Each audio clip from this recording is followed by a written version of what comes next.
Hello and welcome to Red Ted Art. It's time for some little bunnies. Bunnies are super popular in my house, so as is actually origami. It's a great way to get kids concentrating, so we thought it'd be really nice to show you how to make these little bunnies. What I really like about these bunnies, here's another one, is that they actually stand up, so the video doesn't show it so much because we always video flat, don't we? So yes, how to make a little origami bunny. Let's get going, not too much chat. What you'll need is a square piece of paper. Origami paper is great, but white printer paper is wonderful as well. And you turn it round because you want it to be purple. And you fold it up like this, so you've got a triangle.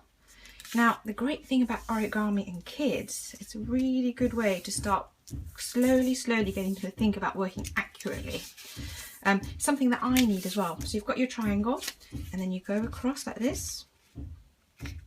So again, you can already see a little bit of a white line there, which means I haven't worked accurately.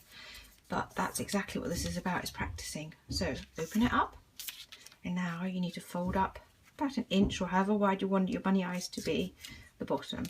Now it's really important that both ends are the same length, because otherwise you'll have different width bunny ears. So we'll fold it. There we go, nice and easy. This is probably why white paper is quite good to start these off with, because then you don't get those little white lines. But coloured paper looks fun too. Fold it up, so you take this edge and you bring it to this line, yeah? So that edge lined up there.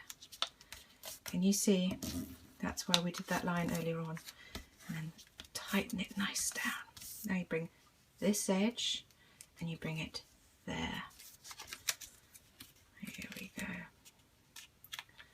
like that, and then you make it nice and tight. All the creases really tight. So my kids who are 5 and 7, they're just getting into making paper plates and aeroplanes. You can start them a little bit younger, I think, but it's really kind of a question of aptitude and interest. If your child isn't interested, they won't want to do it. Then you fold this bottom bit over, so this is almost like the little bunny tail, and also the flap that holds him up. Now you flip it like this, and then you take this top bit and you fold it in. Did you see that? So it looks like this, and you flip it and you fold it in, and you fold it in just as far as the ears, so you've got a nice straight line like that. Look, here we go, little bunny. And then you get to use a pen and add little bunny eyes. We like to keep it nice and simple. Oh, this one looks a little bit cross. Oh dear, got a little cross bunny. And then there we go. These would look really nice on a little Easter card, or if you're really enthusiastic, you can try and make them out of napkins at Easter. So this could be like a little Easter napkin decoration, or just make them because they're cute. Anyway, I hope you enjoyed today's little origami craft, and don't forget to subscribe to Red Ted Art, and see you here again soon. Bye.